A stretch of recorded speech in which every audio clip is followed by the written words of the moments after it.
So this time, let us use the given formula to find the volume of a sphere. Okay, first, a sphere has a radius of 7 cm. Find its volume. Use pi as 3.14. So this is the illustration of the given problem. So this is the sphere, and then ang sukat daw ng radius niya ay ano po? 7 cm. So to find the volume, step 1, write the formula to find the volume of a sphere. This is the formula. Then step 2, identify what is the measure of the radius. Based on the given, what is the measure of the radius? 7 cm. So yung R dito, anak, papalitan na natin ng 7. Ito na po siya.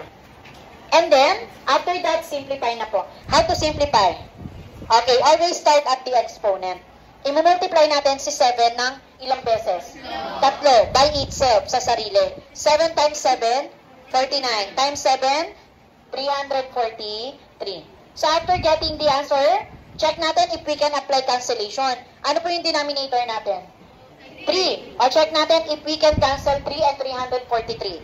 Paano po ba malalaman na yung number ay divisible sa 3? Meron tayo dyang rule.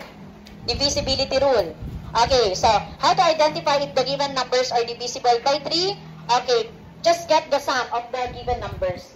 So, just get the sum of each digit. I-plus daw natin to. Kapag yung sum ay divisible sa 3, meaning pwede natin i-divide to sa 3 nang walang remainder. O, check natin. 3 plus 4.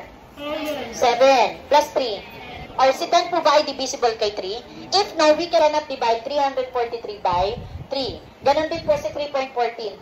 So, hindi natin pwedeng i-divide si 3.14 kay 3. Ano na pong gagawin natin dyan? Okay, i-multiply na po natin yung mga natirang numbers. Ano po yun? Okay, first, 314 times 343. So, multiply, get the product lang po. The product is 1,076.02. So, after getting the product, i-multiply mo ulit siya kay 4, anak. Okay, and then, after getting the answer, i-divide mo naman kay 3. So, therefore, the volume of the given problem we have 1,436.03, and then anong units niya? Centimeter, dahil volume ang kinukuha, ang exponent ay cube. So that is the volume of the given problem.